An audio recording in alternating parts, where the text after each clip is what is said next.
ओम नमः शिवाय बच्चों। आज हम अपने पाठ्यक्रम गीता जी एंड इनसाइड का मॉड्यूल 6 लेने वाले हैं।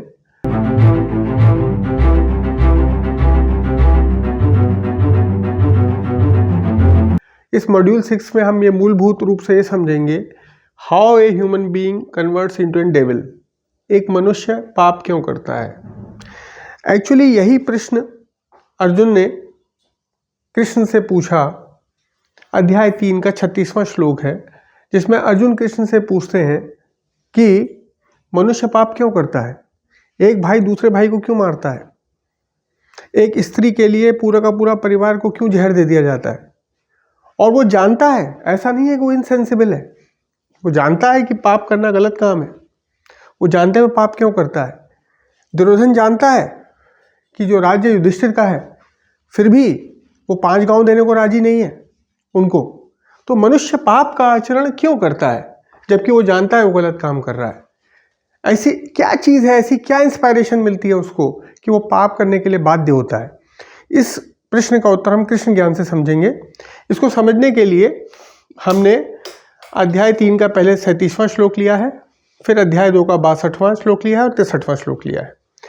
इसमें जो कृष्ण बोलते हैं इसको ध्यान से समझिएगा। इसमें एक एक अक्षर, एक एक लाइन, एक एक वर्ण इंपॉर्टेंट है जो कृष्ण बोल रहे हैं। कृष्ण बोलते हैं काम एष क्रोध एष रजोगुण समुद्भवः महाशनो महापाप्मा विधेय निमिह वैरणम। कृष्ण बोलते हैं कि रजोगुण से उत्पन्न हुआ काम, अभी हम समझते हैं क्या रजोगुण होता है, पहले हम इसके अर्थ समझ लेते हैं। रजोगुण से उत्पन्न हुआ काम ही क्रोध बन जाता है, यही महाशनो, यह सर्वभक्षी है, महापापमा, महापाप है ये, और यही मनुष्य का सबसे बड़ा बैरी है। कृष्ण ने सारे विकार नहीं बोले, काम क्रोध लोभ मोह अहंकार। कृष्ण ने सिर्फ काम का नाम लिया है और कहा है कि बाकी सब संतति हैं, संतान है काम की, काम ही जनक है। ठीक है, और काम कहाँ से आता है, रजोगुण से आता है। अब प्रश्न उठता है रजोगुण कहाँ से आता है। इसको समझने के लिए हम श्लोक 62 और श्लोक 63 अध्याय 2 का समझेंगे। पहले हम समझते हैं रजोगुण करता क्या है। मनुष्य जो जितने भी सामान्य मानव उत्पन्न होते हैं, ये सब के सब में 3 गुण होते हैं, सत्व रज और तम। इनमें मनुष्य में रजोगुण प्रधान होता है, सत्व और तम थोड़े थोड़े मात्रा में होते हैं। रजोगुण की वजह से मनुष्य चिंतन करता है या सोचता है। ठीक है, और ये जो उसकी मध्यवर्ती योनि है, एक सत्व योनि है, सत्व योनि देव योनि होती है, रजोगुणी योनि मनुष्य योनि होती है, और तमोगुणी योनि जो है पशुओं की या राक्षसों की होती है। ये जो चिंतन या ज्ञान करने की प्रवृत्ति मानव में है, इससे वो चाहे तो सत्वगुण जा सकता है, देव योनि में जा सकता है, इससे वो चाहे तो अपने आप को तमो योनि में गिरा सकता है। तो ये जो रजोगुण उसमें होता है ये प्रधान होता है, लेकिन ये इसको कन्वर्ट कर सकता है। कैसे, हम दूसरे श्लोक में समझेंगे। इसके आगे कृष्ण जो है अध्याय 2 के 62वें श्लोक में बोलते हैं ध्यायतो विषयान पुंसा संग तेषु उपजायते संगात संजायते कामः कामात् क्रोधो अभिजायते। ध्यायतो मतलब चिंतन करना, चिंतन करने की प्रवृत्ति है मानव की, सोचने की। किसका, विषयान, पुंसा मतलब मानव, विषय विकारों का चिंतन करने वाला मानव। संग तेषु उपजायते, उपजायते मतलब पैदा हो जाता है, संग मतलब आसक्ति, उनमें आसक्ति पैदा हो जाती है। विषय विकारों का चिंतन करने वाले मानव की उनमें आसक्ति पैदा हो जाती है, और आसक्ति से संगात सजत काम पैदा होता है, उस आसक्ति से काम पैदा होता है। और काम एक ऐसी चीज़ है जो अपना स्वरूप बदलता रहता है। अगर मेरी कामना पूरी हो गई, अगर मुझे 50 लाख चाहिए था, मेरी कामना पूरी हो गई, अब मुझे 1 करोड़ चाहिए, 1 करोड़ मिल गया तो मुझे 2 करोड़ चाहिए, यही काम लोभ बन जाता है। और अगर मान लो यह कामना मेरी पूरी नहीं हुई, किसी ने विघ्न डाल दिया, तो यही काम उस व्यक्ति के प्रति क्रोध बन जाता है। तो ये काम की संतानें हैं सारी की सारी। काम 2 मूलभूत स्वरूप है काम के, कामना एक्सट्रीम डिजायर, पागलपन की हद तक, या ग्रीड, और दूसरी है वासना, लस्ट। अगर आप देखिए मेरी एक कामना पूरी हो गई, मुझे 1 करोड़ चाहिए था, मुझे मिल गया, अब मुझे 2 करोड़ चाहिए, तो ये क्या बन गई, लोभ। अगर मेरी कामना किसी बड़े पद की है, वो पद मुझे प्राप्त हो गया, अब मुझे उससे बड़ा पद चाहिए, लोभ हो गया। पर उस पद का मुझे अहंकार भी आ गया साथ में, ठीक है। और अगर मान लीजिए कि कोई कारण से मुझे वो मेरी कामना पूरी नहीं हुई और मैं कारण किसी व्यक्ति पे नहीं डाल पाया, खुद पे डाला कि मेरी वजह से हुआ, तो मैं डिप्रेशन में आ गया। और अगर मुझे व्यक्ति मिल गया कि उसकी वजह से मेरे को बाधा पड़ गई, तो मुझे उस व्यक्ति पे क्रोध आ गया।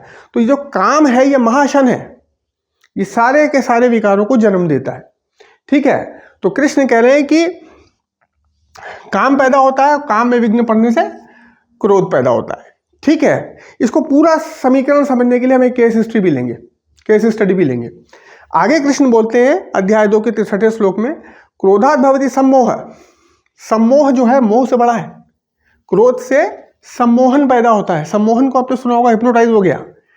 जो आदमी क्रोध में आता है वो पागल हो जाता है, सम्मोहित हो जाता है उस क्रोध से। सम्मोहात् स्मृति विभ्रम, सम्मोहन से उसकी स्मृति का विखंडन हो जाता है, उसका डेटाबेस खत्म हो जाता है। कितना भी ज्ञानी हो, उसको क्रोध में आया तो सब भूल जाता है वो। मान लीजिए हमें अभी पता है कि अगर हम किसी को मारेंगे या किसी का धन उठाएंगे तो जेल जाना पड़ेगा, ये हमारा डेटाबेस, हमें इन्फॉर्मेशन है। उस व्यक्ति को जेल जाना पड़ा था जब उसने ऐसा किया था। किसी स्त्री के साथ हम दुराचार करेंगे तो अपमान होगा सोसाइटी में, यह हमें पता है, हमारा डेटाबेस है। पर जब क्रोध आता है तो ये डेटाबेस उड़ जाता है। कैसे, हम केस स्टडी में समझेंगे। ठीक है। स्मृति भ्रष्टात् बुद्धि नाशो, अगर हमारा डेटाबेस उड़ गया, स्मृति भ्रष्ट हो गई, तो विवेक का नाश हो जाता है। और विवेक का नाश हो गया, बुद्धि नाशात् प्रणश्यति, बुद्धि का नाश हो गया, विवेक का नाश हो गया तो पतन हो जाता है। इस पूरी की पूरी चीज को कृष्ण ने बहुत इलोबोरेट तरीके से बताया है कि हम अगर विषय विकारों का चिंतन करेंगे, हम अगर मदिरा पान कंटिन्यूस करेंगे, एक स्टेज ऐसी आएगी, या तो हम आत्मघात करेंगे, खुद को मारेंगे, या हम कभी कभी किसी से क्रोध में आ गए मदिरा पीते हुए उसको मार देंगे। अगर हम लगातार अश्लील कथाएं पढ़ेंगे तो एक स्थिति ऐसी आ जाएगी, सेंसेस हमारे कंट्रोल में नहीं रहेंगे और हम किसी न किसी के साथ दुराचार कर देंगे। ठीक है, क्योंकि हम विषयों का चिंतन कर रहे हैं, विषयान पुंसा। अब इसको केस स्टडी लेते हैं रावण की। रावण बहुत ज्ञानी है, उसका डेटा बेस बहुत स्ट्रांग है। शूर्पणखा लक्ष्मण पे आसक्त हो गई और फिर जब लक्ष्मण के साथ उसने जो अभद्र भाषा प्रयोग की, उसके बाद शूर्पणखा के नाक कान राम और लक्ष्मण ने काट दिए, खर और दूषण को मार दिया। अब शूर्पणखा को पता है कि रावण कामी है। शूर्पणखा ने जाकर रावण को क्या बताया, ध्यान से सुनिएगा और इस श्लोक को देखिएगा। शूर्पणखा रावण के पास गई और रावण के पास बोलती है कि उस स्थान पर एक अद्वितीय सुंदरी है।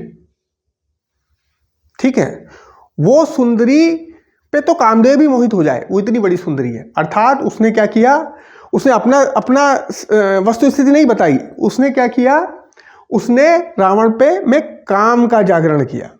ठीक है, वो इतनी सुंदरी है कि उस पर कामदेव भी मोहित हो जाए। रावण में काम जागा, रावण जागृत हुआ।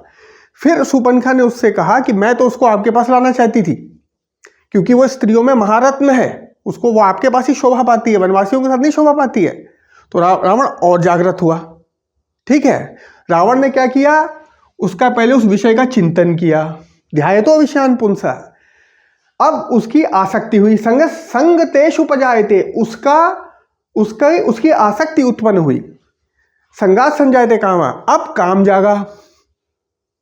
ठीक है, अब काम जागा। अब काम में विघ्न किसने डाला, उसने शूर्पणखा से पूछा लेके क्यों नहीं आई तुम। तो शूर्पणखा ने बोला 2 वनवासी, उन्होंने मेरी दुर्दशा कर दी। कामात क्रोधो अभिजायते, क्रोध उत्पन्न हो गया, अभिजायते। अब रावण को उन दोनों वनवासियों पे क्रोध आ गया। क्रोध आने से क्या हुआ, रावण बहुत वेदज्ञ है, बहुत नॉलेज है। क्रोधात् भवति सम्मोह, हिप्नोटाइज हो गया क्रोध से रावण। सम्मोहात् स्मृति विभ्रमा, स्मृति भ्रंशित हो गई, डेटाबेस उड़ गया कि मैं गलत काम कर रहा हूं, इतने लोग मुझे फॉलो करते हैं, लोग मुझे वेदज्ञ कहते हैं, मैं इतना बड़ा महात्मा ज्ञानी हूं, मैं क्या करूंगा, अब भूल गया सब। स्मृति भ्रंशात् बुद्धिनाशो, इस सम्मोहन से, इस स्मृति भ्रंश से उसके विवेक का नाश हो गया। बुद्धिनाशात् प्रणश्यति, और इस विवेक के नाश होने से उसका पतन हो जाता है। तो कृष्ण ने इसको बहुत सिस्टमैटिक तरीके से बताया है। पहले उन्होंने अध्याय 2 के 62-63 श्लोक में इसका उल्लेख किया है। अर्जुन को यहाँ पे भी क्लियर नहीं होता है, तो और क्लैरिफिकेशन देने के लिए कृष्ण ने अध्याय 3 के 37वें श्लोक में इसको और स्पष्ट कर दिया है। ये रजोगुण कहाँ से आता है? सोचने से, चिंतन से आता है। मनुष्य योनि और पशु योनि में मूलभूत एक ही अंतर है। आहार, निद्रा, भय और मैथुन, ये 4 काम मनुष्य भी करता है, पशु भी करता है। सिर्फ ज्ञान मनुष्य को जो है पशु से अलग करता है। ठीक है, अर्थात ज्ञान कैसे मिलेगा? जब वो सोचेगा, चिंतन करेगा। पर हम क्या करते हैं? हम इस सोच को इस संसार में आके ईश्वर के बजाय विषयों में लगा देते हैं, जिससे काम जागृत हो जाता है। अगर हम इस चिंतन को, इस सोच को ईश्वर में लगाएंगे तो काम नहीं जागृत होगा, प्रेम जागृत होगा ईश्वर के प्रति। तो फिल्मों में प्रेम और काम को सेम बोलते हैं, पर जो ईश्वर के प्रति जागृत हो वो प्रेम होता है, और जो संसार की तरफ जागृत हो काम या मोह होता है। ओम नमः शिवाय। बच्चों, इस श्लोक को ध्यान से सुनना, बहुत मूलभूत श्लोक है और ये आपको पूरा सिस्टमेटिकली बताता है कि क्या गलत है, क्या सही है, और अगर हमें अपने आप को डेविल बनने से बचाना है तो हमें क्या करना है। ठीक है, आप सब लोग हमारे YouTube चैनल को सब्सक्राइब कर लीजिए, और इस श्लोक को सुनने के बाद अगर आपको अच्छा लगे तो ओम नमः शिवाय, जय श्री कृष्णा या जय श्री राम अवश्य लिखिए। 108 बार घर में या मंदिर में मन में आपको ईश्वर का स्मरण करके हमें दक्षिणा देनी है, जैसा कि आपको ज्ञात है।